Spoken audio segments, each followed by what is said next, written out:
a heat setting. And so that's one thing that I got a couple years ago. And then now I have also a like foot massage piece that also plugs in. And then this year my husband got me a foot soaking tub that also plugs in. And it has like bubbles and it has heat, it heats up.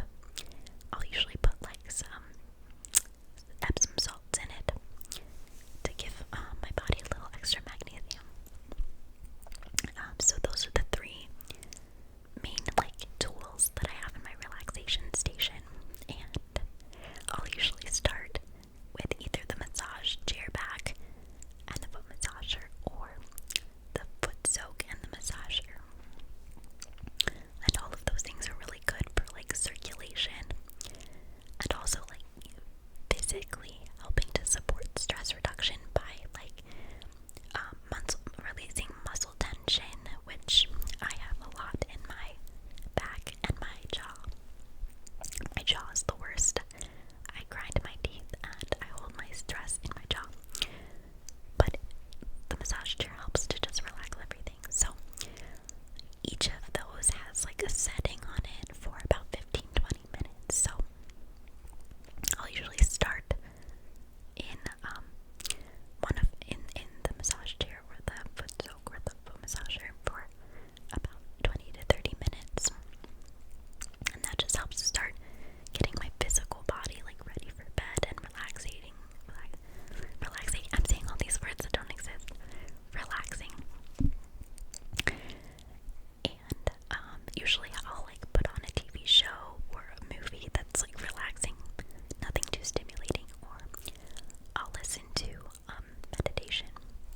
Just depends on my mood. I don't know about you, but I get very overstimulated very easily, so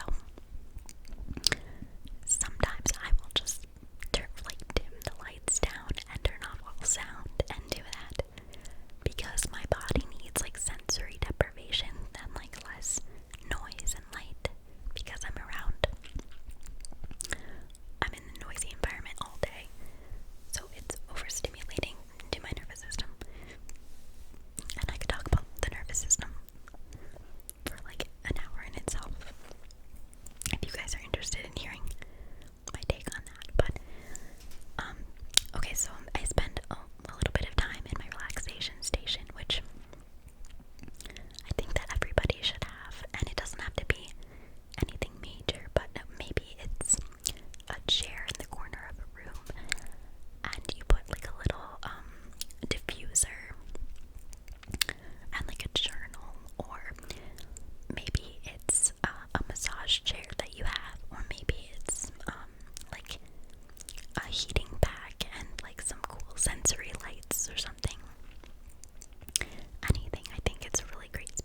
the next thing